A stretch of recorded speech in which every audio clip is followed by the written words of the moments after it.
persembahan yang berkenan di hadapan Tuhan.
Biarlah Roh Kudus yang memberi pencerahan pada setiap kami, agar benih yang terbaik yang Tuhan taburkan bisa kami responi 30 kali lipat, 60 kali lipat, bahkan 100 kali lipat.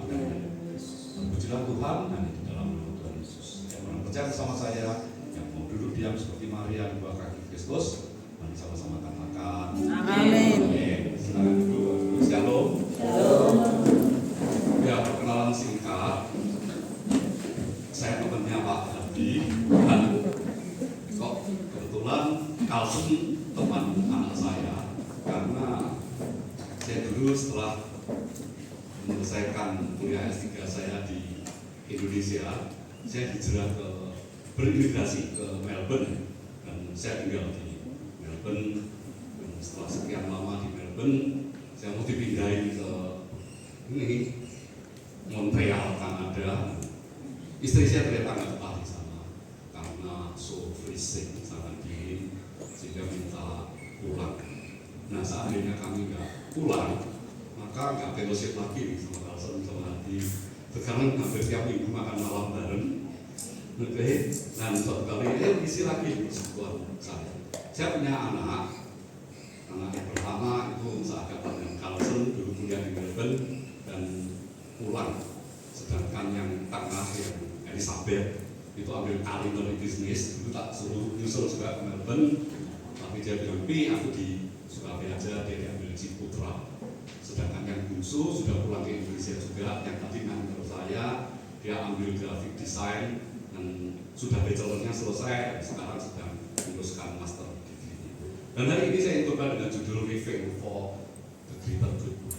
Kadang-kadang ketika kita sudah merasa diri kita mampan di satu posisi tertentu, ingat tingkat kemampanan beberapa orang itu beda ya satu sama lain. Dan ada yang tahu gambar yang saya pakai itu? Phoenix, kebetulan ini barusan Cak Gome ya. Oke, Cak Gome. Phoenix kan binatang yang dikatakan the eternal bird, binatang kekal, yang ketika tua dan dia mati terbakar.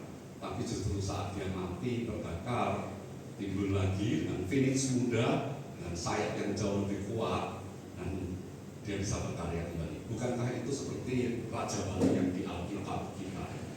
Oke, banyak orang yang ingin mengalami dan menjalani kehidupan yang lebih besar, living for greater good, tetapi ogah menjalani prosesnya. Padahal kalau kita jalani, kita bisa mendapatkan kehidupan yang lebih baik. Dan ini Evan Wisner berkata begini, "You can make a good living while serving a greater good." Jadi kita bisa saja menjalani kehidupan seperti ini, tapi sambil melakukan karya-karya yang jauh lebih baik. Dan inilah progresnya. Bisa dilanjutin. Next. Oh, oke. Ini yang kanan. Oke. Nah, ada 3 hal utama yang perlu kita lakukan. Yang pertama adalah blessing in disguise. Di dalam Roma 8 ayat 28 ini sangat terkenal ya. Dan kita tahu bahwa segala sesuatu bekerja bersama-sama demi kebaikan orang-orang yang mengasihi Allah, yaitu mereka yang dipanggil sesuai dengan rencana Allah. Dan apa sih yang dipanggil dari kita sebetulnya? Siapa di sini yang masih single? Sudah nikah semua? Oke, ada yang masih single? Oke, karena di Melbourne saya disebut dokter cinta, karena kalau sudah tahu saya suka nyuruhin orang. Kemarin saya di Jakarta itu selesai yang ngajak makan bukan gembalanya, bukan pendetanya, ini gereja besar, 5 besarnya Jakarta. Yang ngajak makan saya justru anak-anak mudanya, dan biasa minta dicarikan jodoh. Dan sebagian saya tunjukkan kalau semua ada nggak calon ini 1, 2, 3 gitu. Jadi baik di Aussie maupun di sini saya banyak kenalin orang. Kalau dulu di Aussie anak Melbourne saya kenalin anak Sydney, anak Brisbane saya kenalin anak Adelaide, dan selanjutnya. Nah, jadi kita tahu bahwa semua itu bekerja bersama-sama demi orang yang mengasihi kita, yaitu mereka yang dipanggil sesuai dengan rencana Allah. Nah, tiap-tiap kita itu jalan hidupnya berbeda-beda. Teman saya Hadi persis seperti koko saya usahanya juga besi semua, dan saya bungsu itu sebetulnya ya nggak jadi pendeta otomatis, saya dulu jadi dosen sampai sekarang pun masih dipanggil di Petra sama Yusi, kadang-kadang suruh ngajar bisnis communication di komunikasinya. Kita akan lihat Ayub ya. Dikatakan begini di dalam Ayub 5 ayat 17, diberkatilah orang yang apa? Yang tegur. Ada nggak yang sini ditegur alasan itu? Oke, bilang sama sebelah kalau ditegur saya thank you ya. Bilang sama sebelah kalau ditegur saya thank you, betul ya. Saya dulu begitu selesai kerja di French Oil Company, di perusahaan minyak Prancis, satu kantor gini 14 orang Indonesia nya hanya 2, yang satu admin dan saya itu interpreter, karena yang mewakili bos mereka nggak bisa bahasa Indonesia. Nah, bahasa Prancis itu susahnya luar biasa ya. Nah, ada 2 macam tempatan, ada yang satu teori dan satu praktek. Ada yang berkata kalau kita hanya jago teori maka kita jadi dosen. Tapi kalau kita jago praktek, maka ilmu kita nggak akan maju-maju. Alangkah indahnya kalau kita belajar dua-duanya. Saya tidak menganjurkan orang untuk ambil gelar setinggi-tingginya, enggak. Itu juga passion kita ya. Anak saya yang pertama nggak mau, tapi anak saya yang kedua mau. Ketika saya tanya kapan you married, setelah saya selesaikan PhD saya. Jadi anak yang bungsu itu kayaknya niru saya, ingin belajar setinggi mungkin.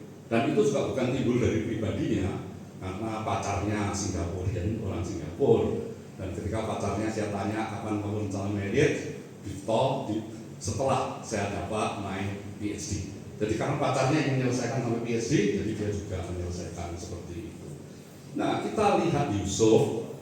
Ini ayat yang sangat powerful, sangat dahsyat. Dikatakan begini, Kejadian 50:20, memang benar bahwa kalian merencanakan apa? Yang jahat terhadap aku, tetapi Allah menjadikannya baik, yaitu supaya aku dapat melakukan apa yang telah terjadi sekarang ini, yaitu menyelamatkan hidup banyak orang. Nah, 2 kota yang sangat saya sukai kalau nanti pensiun, 1 Melbourne, 2 Vancouver. Dan anak saya sudah berkata begini, papi segera pensiun aja lah, retire dan ke Melbourne supaya bisa pensiun di sana. Tapi jujur aja, kalau sampai sekarang saya belum punya keinginan untuk balik ke Melbourne karena masih aktif ya. Karena kalau pensiun rata-rata jadi otak kita berhenti ya. Mengapa profesor itu seringkali dianggap lupa? Karena ada seorang profesor yang sama istrinya dimarahin tiap hari karena kalau berangkat nggak payung, pulang nggak pernah bawa payung. Jadi hilang entah di mana. Suatu kali di ultimatum sama istrinya, awas kalau kamu tidak bawa payung pulangnya. Suatu kali dia bawa payung dan dia happy karena nggak lupa. Istrinya di dapur dipeluk.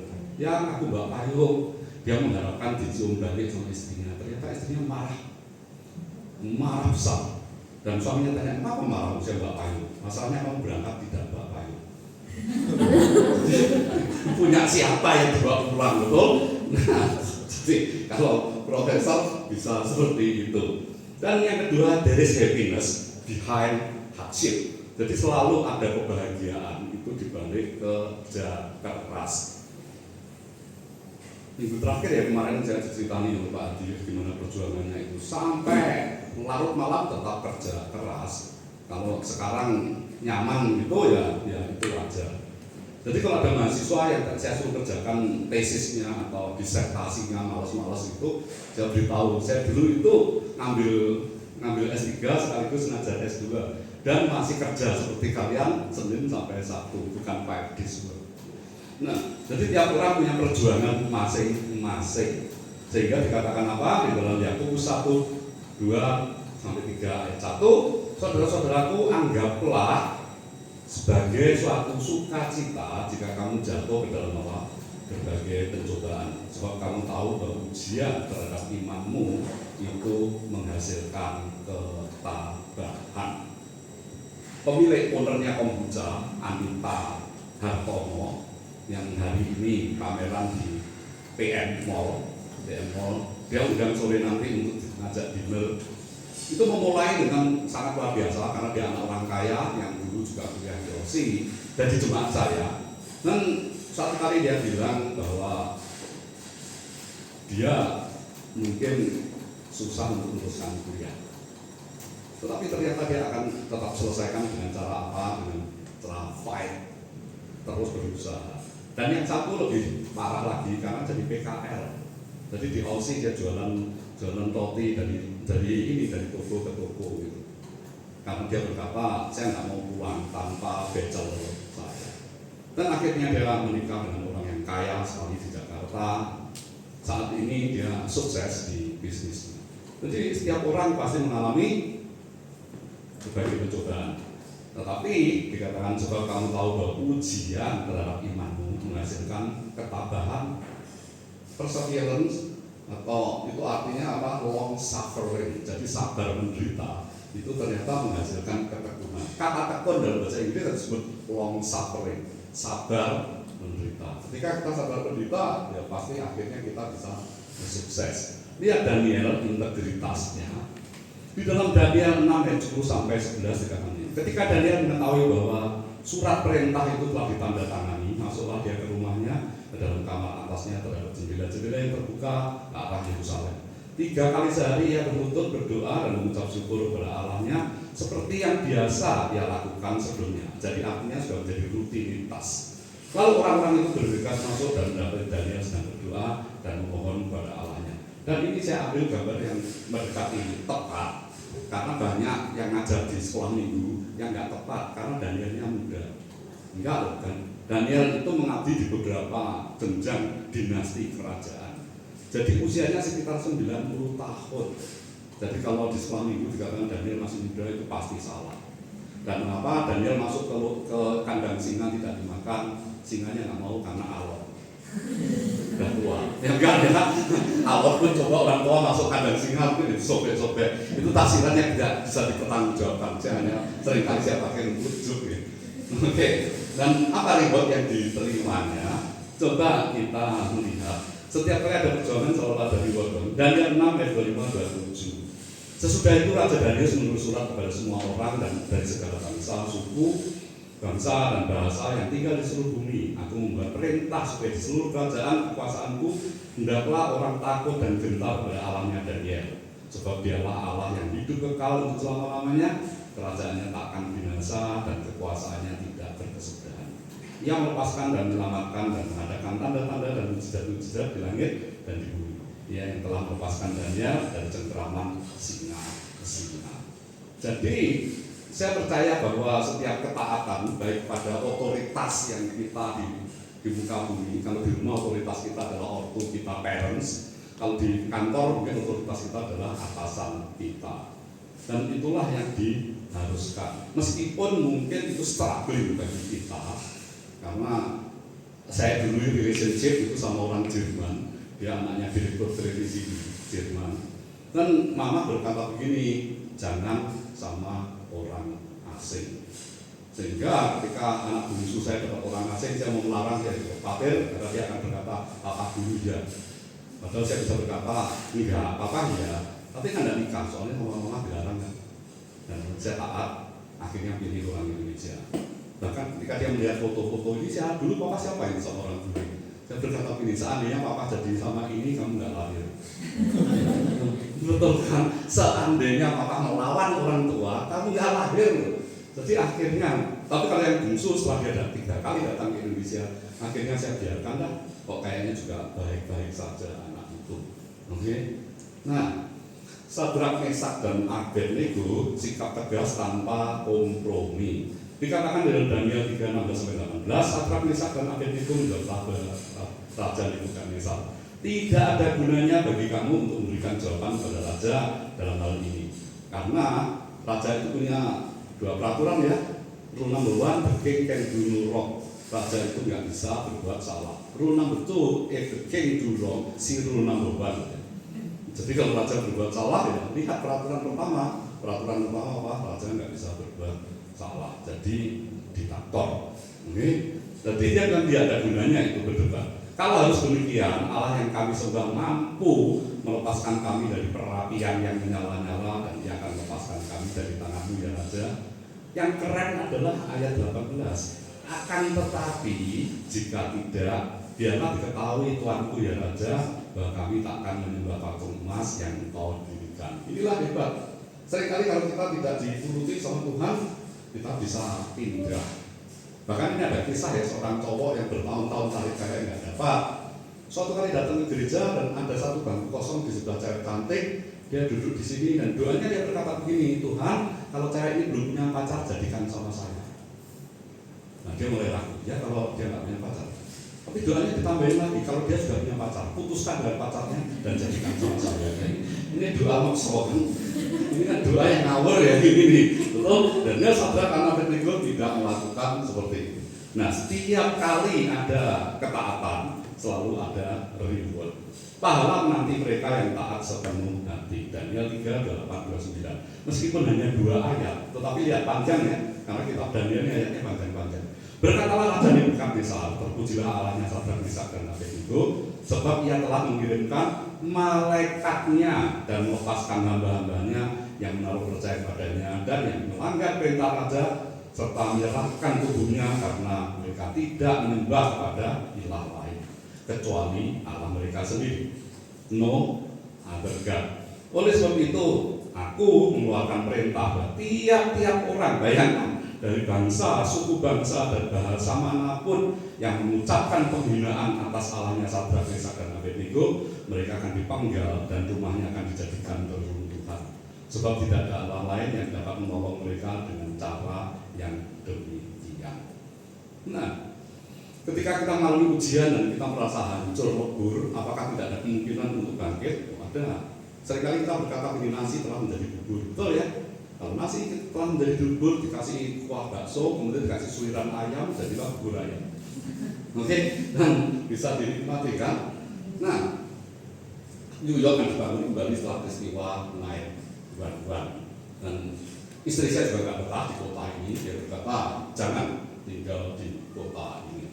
Nah, waktu saya melayani di New York, itu ini ada satu tempat yang kalau saya kunjungi di sini tiba-tiba saya merasa hening. Tempat apa ini? 911 yang dulu ditubruk oleh 2 pesawat itu dan lubangnya dibiarkan tetap sama. Dan yang di belakang itu namanya one icon, jadi dibangun lebih tinggi, lebih menjulang. Dan bekas lubang reruntuhan itu sampai sekarang dibiarkan, bahkan dikasih fountain, dikasih air terjun untuk turun ke bawah. Dan di sekeliling dinding itu hanya ada nama-nama banyak orang. Siapa nama-nama itu? Orang yang meninggal ketika menara itu runtuh, menara kembali di New York itu runtuh. Jadi apakah mereka mau terpuruk ketika mereka hancur? Enggak, mereka bangkit kembali. Jadi banyak hal-hal yang mungkin kita nggak duga bahwa hidupku hancur, ditinggal pacar, oh kita bisa mendapatkan sesuatu yang lebih baik. Demikian juga dengan Jerman. Dulu anak bungsu saya pengen teruskan ke Jerman, dia pengen ngambil beverage technology, jadi teknologi minuman. Nah, sudah belajar mati-matian, lulus bahasa Jerman, sampai sana nggak bisa masuk karena border di close, bordernya di close. Jadi harus dipindahkan ke negara lain, ke UK atau negara yang lain. Nah, Jerman, tanda apa ini? Bekas apa, Bento? Iya, tembok Berlin. Tembok Berlin kan runtuh, tetapi justru diambil tembok Berlin itu dipasang di beberapa sudut kota. Kalau kita ke Jerman, kita akan menemukan banyak tembok-tembok yang jelek seperti ini, tapi digraviti lagi sama seniman setempat. Istri aja saya ajak foto di sini nggak mau. Ini foto jelek begini untuk apa? Padahal ini bersejarah. Anda tahu sejarahnya mengapa tembok Berlin runtuh? Itu bukan hanya karena kesepakatan politik antara petinggi Jerman Timur dan Jerman Barat. Enggak. Tapi kita tahu seperti Korea Selatan dan Korea Utara itu kan lebih makmur Korea Selatan ya. Mengapa? Karena kalian semua yang di sini suka drakor. Jadi mereka jadi makmur karena kalian orang Indonesia suka drakor. Nah, Korea Utara nggak punya seperti itu karena komunis. Nah, karena Jerman Barat itu lebih maju dan dulu mantan saya juga di Jerman Barat ya, lebih maju, maka mereka jengkel tiap hari itu kotoran sampah itu dibuang dari Jerman Timur ke Jerman Barat. Lewat mana? Ya lewat tembok ini dilemparkan. Nah, penduduk masyarakat di sekitar tembok itu mulai marah dengan Jerman Timur, pengen balas. Tetapi salah satu anak Tuhan, orang Kristen, jangan. Alkitab kita mengajar jangan membalas kejahatan dengan kejahatan. Dan apa yang mereka lakukan ketika mereka membuang sampah, Jerman Barat ngirim sosis ke Jerman Timur. Yang dikirim apa? Sayur-sayur yang jauh lebih bagus karena lebih makmur. Dan dari situ stop, nggak pernah lagi lempar sampah. Ya malu juga ya. Kalau lempar sampah, tetap lempar sampah itu pasti bukan manusia, itu pasti karena lagi. Nggak tahu berterima kasih. Dan gara-gara akhirnya rukun, mereka cari solusi, mereka bertemu di meja perundingan, dibongkarlah tembok Berlin. Jadi tidak segampang yang diberitakan di koran-koran. Jadi sekali-sekali kalau Anda jalan-jalan ke Jerman, Anda akan menemukan banyak reruntuhan seperti ini yang tidak ditinggalkan, tidak dibuang, tapi justru dipasang di tempat-tempat strategis, di tempat-tempat public square di mana orang-orang kumpul. Mengapa? Karena ingin lihat kita harus belajar dari sejarah. Dan yang berikutnya yang ketiga adalah no pain, no gain. Kalau kita tidak punya usaha, itu kita tidak akan mendapatkan hasil dong. Kalau kita dengar ceritanya Hadi kan luar biasa ya. Perjuangannya gimana dulu. Dari satu pekerjaan ke pekerjaan lain sampai tailor semua dijalani. Lihat 2 Timotius 3 ayat 12. Sesungguhnya semua orang yang ingin hidup saleh dalam Yesus Kristus akan dianiaya. Coba sebelahnya tepun, kalau kamu dianiaya sebentar lagi naik tingkat. Bilang sama sebelahmu, kalau kamu dianiaya naik tingkat. Tapi jangan ngomong sama kansel, mulai hari ini aku marah terus ya. Katanya kamu dimarahi setelah itu biarkan. Oke, nah coba lihat Paulus. Ya, lihat Paulus 2 Korintus 11 ayat 23. Apakah mereka melayani Kristus? Aku lebih-lebih lagi. Aku berkata-kata seperti orang gila. Jeripayahku lebih banyak, lebih sering dalam penjara, pukulan-pukulan yang tidak dapat dihitung, dan lebih sering berada dalam maut. Dulu banyak yang tanya begini, kamu kok bisa diundang khotbah keliling di berbagai kota di negara lain, itu gimana? Saya berkata ya karena setia dalam perkara kecil. Saya dulu siaran di Radio Sangkakala, sekarang Bahtera Yuda, dan Kompas TV. Dulu setiap minggu saya khotbah di Kompas TV.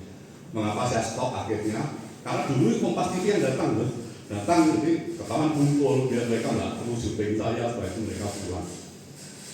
Lama-lama saya masuk ke Jakarta, jadi setiap hari Senin saya harus terbang pagi, nanti sampai malam balik lagi. Sekali syuting minimal bisa 10 sesi. Jadi kalau Anda sekali-sekali lihat saya di Kompas TV, celananya hitam semua, atasnya batik yang ganti-ganti, betul ya? Toh orang nggak perhatian bawahnya kan? Nah, apakah perjuangan itu nyaman?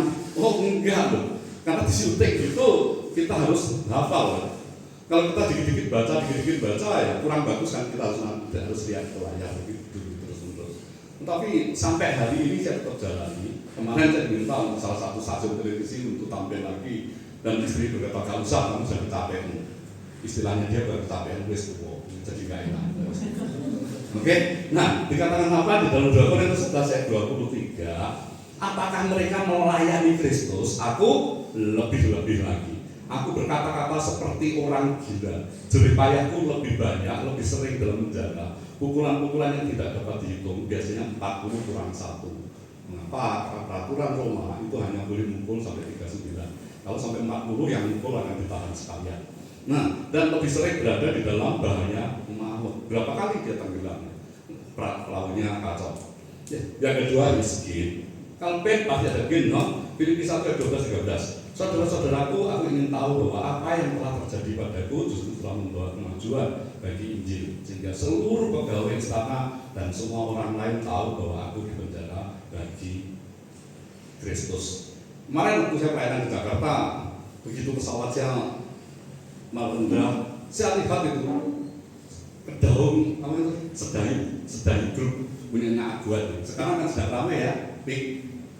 Bagaimana dia bisa sebesar itu? Aguat juga mulai dari bawah sekali. Oke, jadi dikatakan begini. Coba kita lihat yang Yesus ya. Dikatakan bahwa aku ingin tahu bahwa apa yang telah terjadi justru telah membawa kemajuan bagi Injil, sehingga seluruh pegawai istana dan semua orang lain tahu bahwa aku dipenjara bagi Kristus. Pertanyaannya how and why? Kok bisa? Ternyata Rasul Paulus kalau di penjara itu kiri kanannya ada penjaga yang lain yang giliran tangannya diborgol bareng supaya nggak bisa melarikan diri. Nah karena diborgol bareng ngobrol bisa kan, dan dia injili sampai mereka bertobat pegawai-pegawai. Sehingga dia berkata, sampaikan salamku kepada saudara seiman di pegawai raja. Karena pegawai-pegawainya jadi kenal Kristus. Jadi kadang-kadang ada profesi kita yang untuk memberitakan Injil di marketplace itu cocok. Contohnya adalah pegawai salon. Anda potong rambut, nggak mungkin dia lari dong kalau masih serempak begitu. Oke. Yang kedua, sopir Grab. Kalau Anda naik, sopirnya nginjili Anda nggak lompat turun kan? Dan itulah yang terjadi waktu itu saya masih tinggal di Aussie. Dan saya diundang oleh Betani di Surabaya Timur. Di Surabaya Timur ada gereja Betani kan? Dan pengurusnya telepon, sorry Pak, saya nggak bisa jemput saudara. Oh no problem, saya bisa naik taksi. Dan ketika saya naik taksi, dia injili saya. Gimana Bapak, sudah kenal Kristus? Sudah.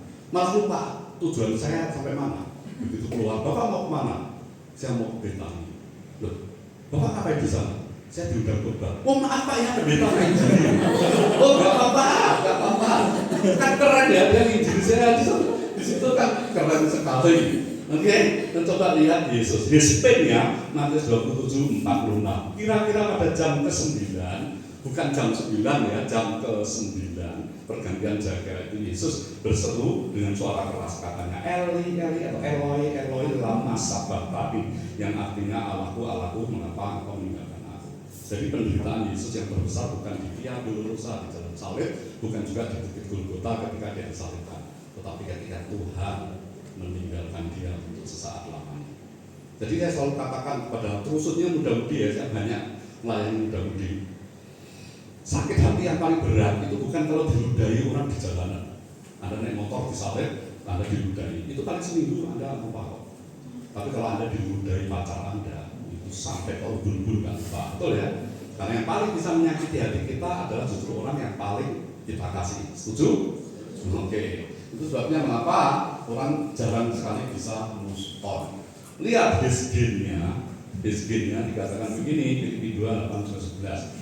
Dalam keadaannya sebagai manusia, ia merendahkan dirinya dengan tak sampai mati, bahkan mati di atas kayu salib. Untuk alasan inilah Allah sangat meninggikan dia dan menganugerahkan kepadanya nama di atas segala nama, supaya dalam nama Yesus setiap lutut berlutut, baik yang ada di langit, yang ada di bumi, maupun yang ada di bawah bumi.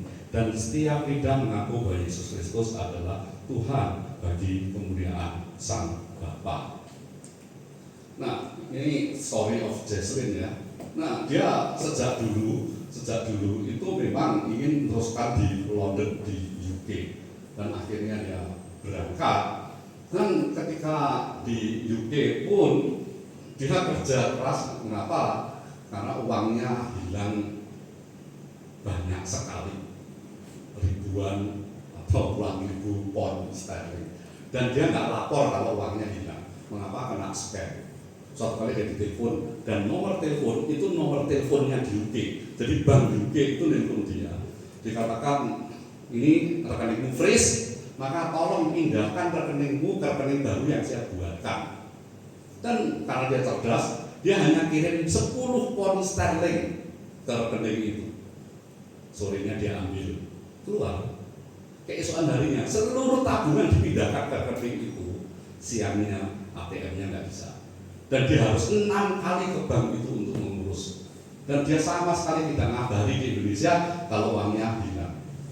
Apa yang dia lakukan? Dia kerja serabutan supaya bisa tetap sekolah, dan nggak pernah lagi naik public transport, harus jalan kaki. Jadi sampai untuk mengganti laptopnya pun itu tunggu sampai dia pulang ke Indonesia. Ini di PTC TPM, dia baru beli laptop yang baru untuk upgrade karena dia meneruskan masternya di Outer Real Science. Nah, ketika saya tanya kok gak bilang-bilang, dan dia berkata saya dari dulu tipe orang yang tidak mau menyusahkan, dan yang lebih gak mau menyusahkan, dia gak mau cari pacar, suruh nyarikan saya juga gak mau. Oke, konklusinya, there's matter behind every trial. Saya itu sering tweet seminggu sekali di Twitter.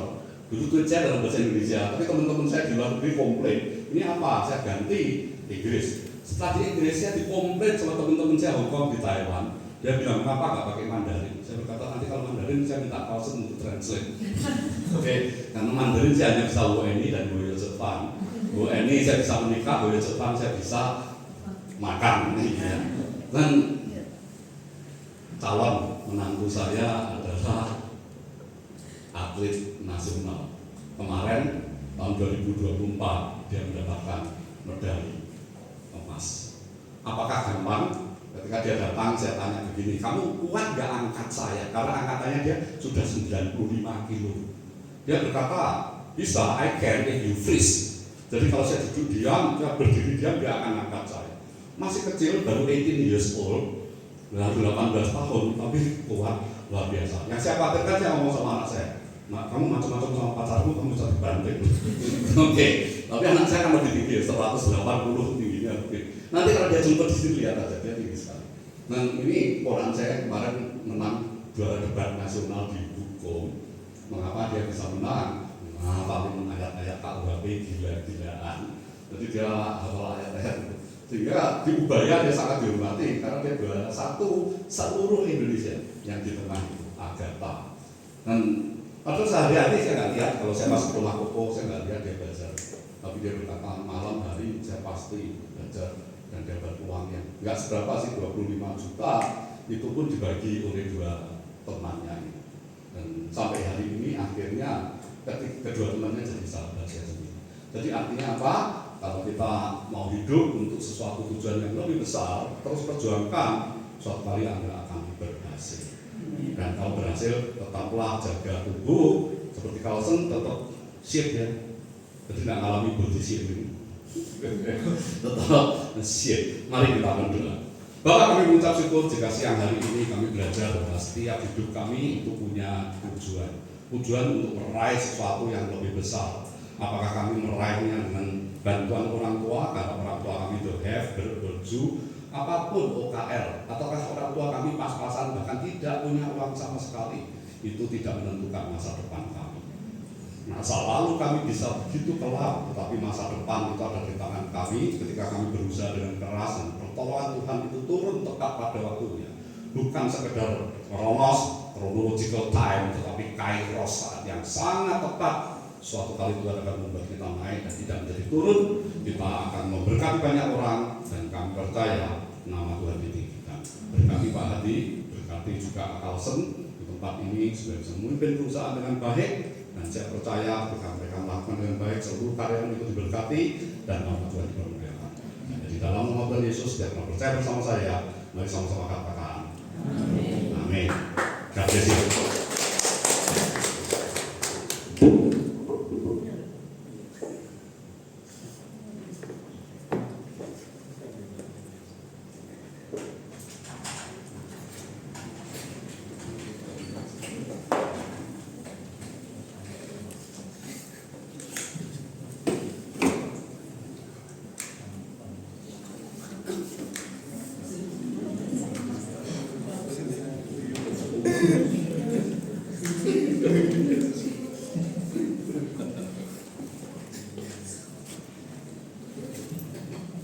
Ya, thank you teman-teman semua. Terima kasih kalian juga yang sudah melayani.